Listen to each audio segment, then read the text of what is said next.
Right now on Hoosier News Source, find out about a student housing crisis and how students are dealing with unfinished apartments. And lots of changes to campus this year. From Starbucks to construction, we have the story.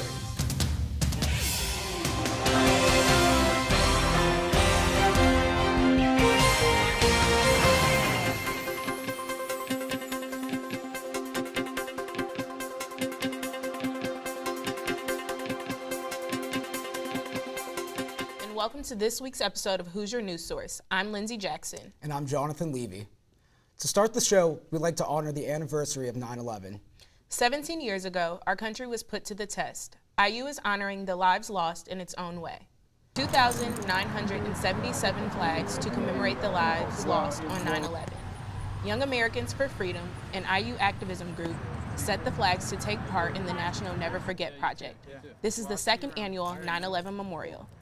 Joel Punte, chair of Young Americans for Freedom, says it's important to remember this tragic event even 17 years later. He says some students approached them expressing their appreciation, while others added names to the flags. The 9/11 Memorial flag display will be up until the end of next week. For more information about Young Americans for Freedom, visit their website. We start off our show with Zoe Mintz live and in studio with the updates on this week's weather.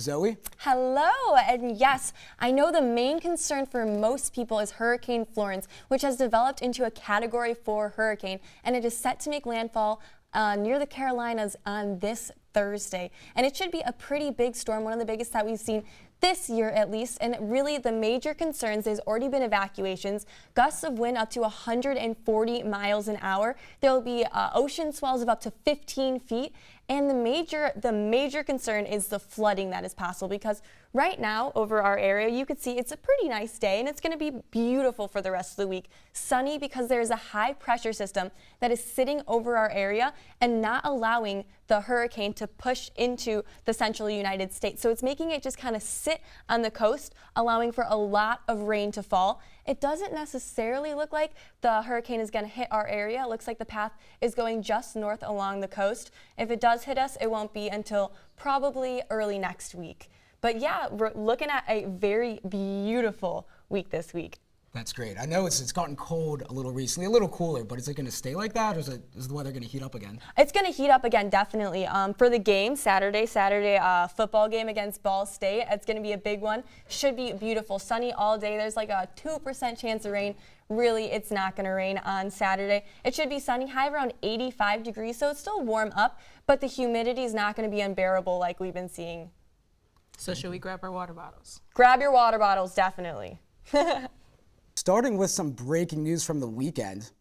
At least one student was arrested in D.C. during the Kavanaugh hearings during protests this weekend. Stanley Nugent was arrested on Wednesday and photographed being escorted out of the hearing and was featured in the Washington Post photograph.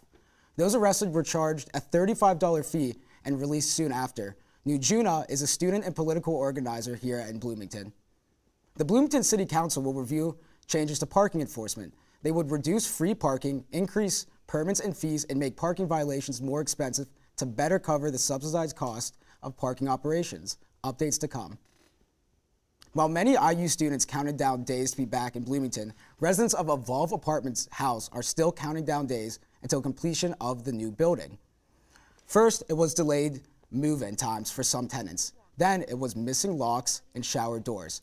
Residents are also experiencing mold growing in and around showers, in addition to other issues. Evolve had good intentions, but they shouldn't have made promises that they weren't going to keep.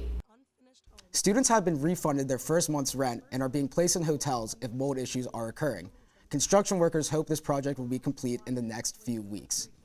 It's been nearly a month since classes started, and some students still don't have a place to call home. Well, this is what a student lounge typically looks like. This is what some lounges have been transformed into. At the beginning of the week, IU estimated 150 students will be living in lounges for the first weeks of school. Some may find these conditions unlivable at first, but students have learned to adjust and dread that they have to move out. At first, I thought it would have some issues, but I absolutely love it. These guys are some of my best friends here. There's always something to do. We're really good friends with all the floor guys, so I honestly wouldn't want to move anywhere else right now. IU has been making efforts to get students into a more permanent housing situation through email. Once a bunker room opens up, the university sends an email to students determined by where they stand on the wait list. An email eviction is sent to move students from the lounges into finalized dorms. Students haven't been experiencing overcrowding on the campus buses, disrupting commutes to class and other campus activities. Brian Mugin, Assistant Operations Manager for Campus Bus Services, explained, overcrowding is due to an enrollment being at an all-time high and new Evolve apartments that doubled the area's population.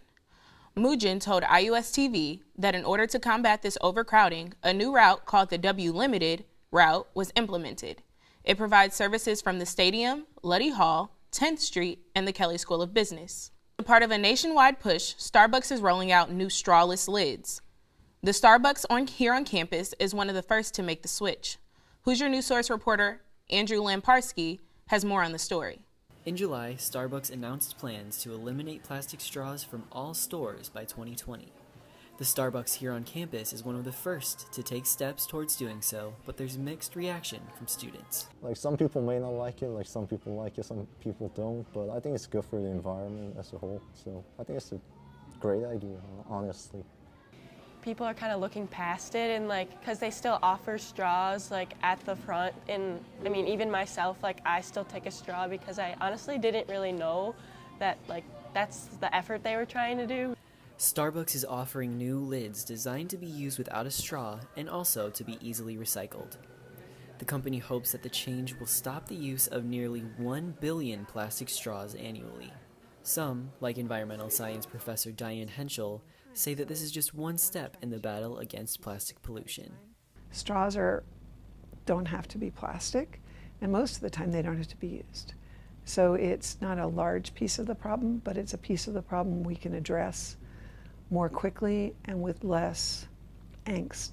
The new lids eliminate the need for plastic straws, but the rest is up to customers.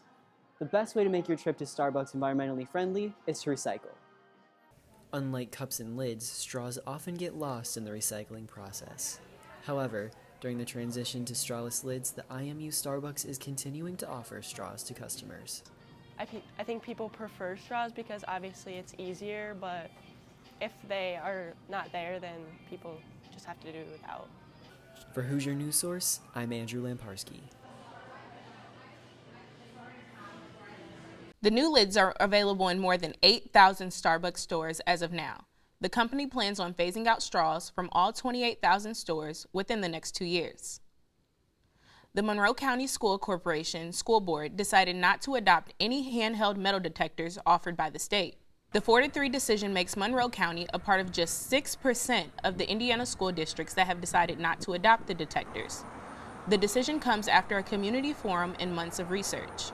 School board member Janine Butler says that the devices would change the welcoming environment of Monroe County schools. I didn't want to see the climate in our schools get to the point where kids had a reason to fear, and any more than our whole community does, or our whole society does. Butler also says that Monroe County schools already have plenty of security measures in place.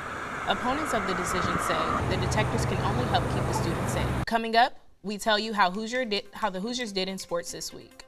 Thanks, guys. With fall just around the corner, many IU sports teams are in action, and we all know what fall means: one thing, football season. The Indiana football team had their home opener on Saturday in the pouring rain. The fans that made the trek through the weather, though, were treated to a 200-plus yard game from running back Stevie Scott. Scott earned co-Big Ten Freshman of the Week honors, and despite trouble being thrown at them from the Virginia's quarterback Bryce Perkins and Mother Nature, the Hoosiers were victorious, 20-16 over Virginia, and they left their fans dancing in the rain. The Indiana men's soccer team went off on Friday when they hosted the VCU Rams at Yeagley Field. The Hoosiers flexed their firepower with 4 different Hoosiers finding the back of the net. Spencer Glass, Andrew Gutman, A.J. Palazzo, and Reese Buckmaster capitalized off their opportunities as the Hoosiers were in the attacking third most of the night, scoring all 5 goals in the first half. The Hoosiers are now 4-1 on the season with a big matchup against number 8 Notre Dame on Tuesday. How about some field hockey? The Hoosiers were busy this past weekend. IU hosted Stanford and Drexel. After dropping the first match 4-1 to number 12 Stanford, the Hoosiers' offense exploded against Drexel. 4 separate Hoosiers scored, including Kelsey Geis, Sierra Gerard, Benty Bawalda, and the game-winning goal by Taylor Swoop as the Hoosiers slay the Drexel Dragons 4-2. How about the football game on Saturday, guys? Stevie Scott, 200 yards. Can you believe that? I mean, that's amazing for IU football. I'd love to hear it. Yeah, great to be off to a 2-0 start. Yeah, I didn't get to make it. The rain was terrible. But weather should be heard better all about on it. Saturday, though. Yeah. I hope so. Thank you, Joe. Well, that's all we have for you this week. For more campus and local news, visit our website at iustv.com. And like us on social media. Like us on Facebook and follow us on Twitter at IUSTV News. From all of us here at IUSTV, thanks for watching, and we'll see you next week.